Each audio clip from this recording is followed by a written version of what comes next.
Namaskar, Jai Jagannath. Welcome back to a new vlog and dialysis journey. Hope you all are doing well. So अब मैंने Ajio nephropathy का जो video डाला था, it's like side effects and what is a disease, उसका treatment कैसा है and क्या है। तो आज मैं लेके आई हूँ एक्यूट किडनी फेल्योर और you can say acute kidney disease. तो उसमें क्या होता है एक्चुअली, एक्यूट क्या होता है। सो पहले वो वर्ड को समझते हैं। एक्यूट जो सडन होता है, ठीक है, कुछ मतलब इंजरी के वजह से या फिर कोई मेडिसिन के रिएक्शन के वजह से, कुछ ब्लड प्रेशर के वजह से जो होता है उसको एक्यूट डिजीज़ कहते हैं। तो एक्यूट किडनी डिजीज़ भी वही है, जो सडन डेवलप होता है, sudden development of disease inside the kidney, you can say that acute kidney disease. तो एक्यूट किडनी डिजीज़ में मैंने क्यों ये ब्लॉग आज लेके आई हूँ, मैं उसका भी बताती हूँ। मैंने हॉस्पिटल में ऐसे 2-3 केसेस देखे हैं, तो मैंने सोचा मतलब थोड़ा आपके साथ भी ये शेयर किया जाए पहले। तो एक्यूट में मैंने ऐसा देखा, एक्यूट किडनी डिजीज़ में पहले एक जन को देखा, एक लड़का, उसका मैरिज होने वाला था and doctor R doing dialysis. मतलब एक दिन में उसको तीन बार तक डायलिसिस कराया मैक्सिमम। तो कराने के बाद उसको 3 दिन में हॉस्पिटल से डिस्चार्ज कर दिए with A certificate that he is fit and fine. तो उसको एक्चुअली अल्कोहल का इशू था, तो ठीक हो गया वो। तो मैंने ये केस देखा और एक दूसरा केस देखा था, एक फ्रेंड का मम्मी, तो उनको हॉस्पिटल में एडमिट किए थे वो लोग आईसीयू में। तो उनका कंडीशन सडन ख़राब हुआ आईसीयू में और वेंटिलेटर में रखे। डॉक्टर्स जब कंसेंट लिए कि वी हैव टू ट्रीटमेंट, आपको पता होगा अगर आईसीयू का प्रोसीजर, तो कंसेंट लेके गए, जो ट्रीटमेंट स्टार्ट किए, तो विद इन फ्यू आवर्स उनका किडनी डैमेज होना स्टार्ट हुआ। तो धीरे धीरे पूरा किडनी डैमेज होके उसी किडनी फेलियर के वजह से डायलिसिस भी रेस्पॉन्ड नहीं किया और उसी किडनी फेलियर के वजह से उनका मम्मी हॉस्पिटल आईसीयू में चली गई। तो ये दूसरा केस मैंने देखा एक्यूट में।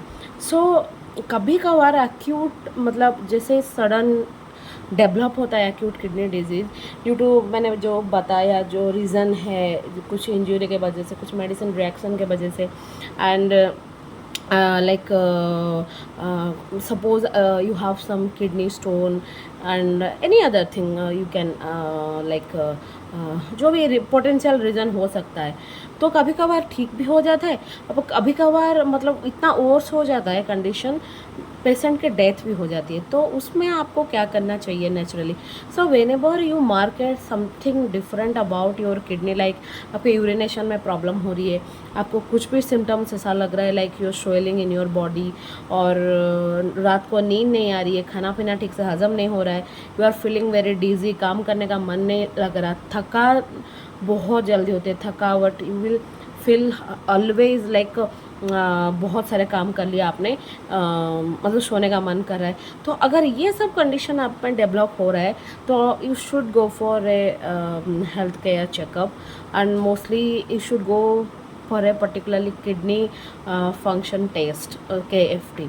So at least you will find out that you are developing some conditions towards the kidney disease.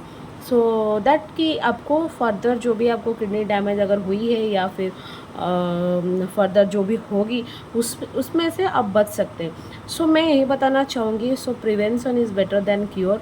So acute हो या फिर क्रोनिक किडनी डिजीज़ हो, ऑलवेज जो भी डिजीज़ है, so prevention, like you should be careful in your life for every disease. I think every particularly, not, I'm not saying about the kidney disease, you have to be careful about every disease, your total health, overall health, you have to be careful.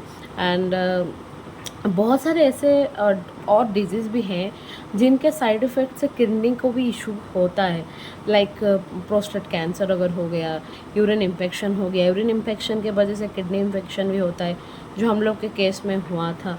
तो मैंने जो hospital में देखा था acute kidney disease कितना dangerous है, लोग समझते हैं कि एक्यूट में लोग सही हो जाते हैं just with in a little time span. हाँ, सही तो हो जाते हैं, बट कभी कभार ये मोर्टेलिटी रेट भी उसमें बहुत ज़्यादा रहती है। मैंने एक ऐसा सर्वे में पढ़ा था जिसमें लास्ट ईयर अगर देखा जाए तो मेडिकल में जो डेथ हुई थी आईसीयू में माना जाए या फिर हॉस्पिटल के अंदर, तो उसमें से 100 अगर पकड़ लेंगे तो 100 मरीज में से 20 लोगों का सडन किडनी फेलियर से भी डेथ हुआ था।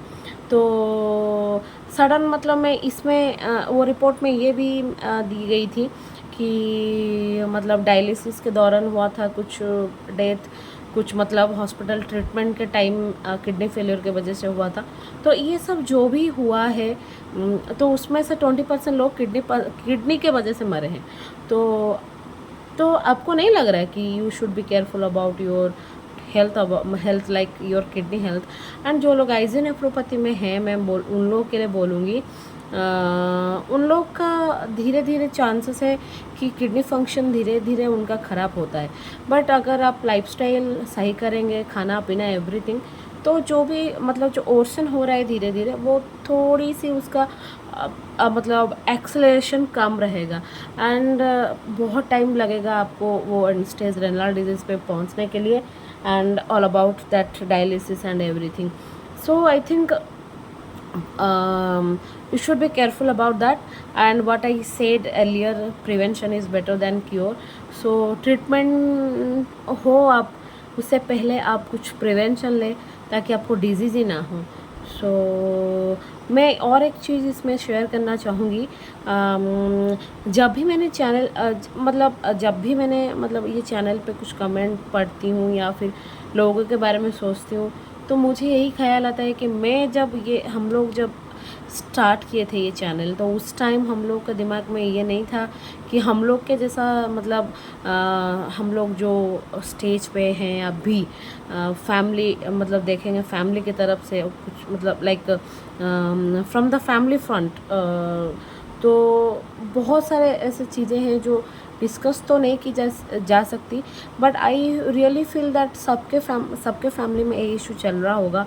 लाइक मुझे डिजीज़ हो गया, मेरे फैमिली में मेरे बच्चे हैं, बीवी है, या फिर कोई अगर है तो फैमिली नहीं है उनका, फैमिली भी बढ़ाना चाहते हैं। तो बहुत सारे ऐसे चीज़ें हैं जो दिमाग में आता है। बट आई थिंक वो सब दिमाग से निकाल के आपके ट्रीटमेंट पर पहले ध्यान देना चाहिए। और मतलब आप अच्छे रहेंगे तो आपकी फैमिली अच्छी रहेगी। तो ये चीज़ मेरे मन में आया तो मैंने बोला, और आशा करती हूँ वीडियो अच्छी लगेगी आपको। मिलते हैं नई वीडियो में। जय जगन्नाथ।